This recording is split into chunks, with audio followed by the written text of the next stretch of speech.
আমি হাসানাত আব্দুল্লাহ সাজ্জিদ আলম থেকে যে সমন্বয়ক আছেন আপনাদেরকে বলবো, আপনারা বিশ্ববিদ্যালয়ের ছাত্র, মনে রাখবেন অতিরঞ্জিত কোনো কিছু ভালো না। কিছু কিছু মানুষ হচ্ছে কুত্তার লেজের মতো, এদেরকে যতক্ষণ জেন্ডার বাড়ি দিয়ে সোজা রাখবে এরা ততক্ষণ সোজা থাকবে, এর বাইরে এদেরকে যদি স্বাধীনতা দেন এরা এই অবস্থায় করবে। সমন্বয়ক সার্জিস মেধাবী তরুণ সমাজকে ধ্বংস করার পায়তারা করতেছে, ওদেরকে বয়কট করতে হবে। এবার সমন্বয়কদের বিরুদ্ধে আন্দোলনে নামতে যাচ্ছে তরুণ সমাজ।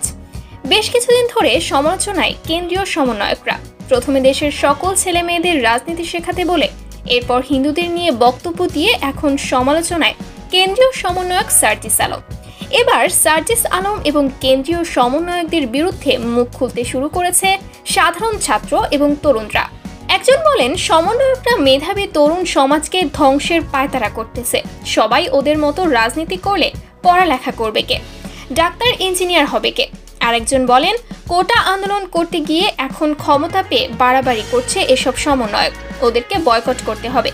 এছাড়া দেশের বিভিন্ন জায়গায় সমন্বয়কদের বিরুদ্ধে ইতোমধ্যে আন্দোলন হয়েছে। অনেকে দাবি করছে সমন্বয়ক বলতে কোনো শব্দ থাকবে না, সবাই সাধারণ ছাত্র, বেশি বাড়াবাড়ি করলে ওদের বিরুদ্ধে কঠোর আন্দোলনের ডাক দেওয়া হবে, সমন্বয়ক পদের কোনো অস্তিত্ব রাখা হবে না।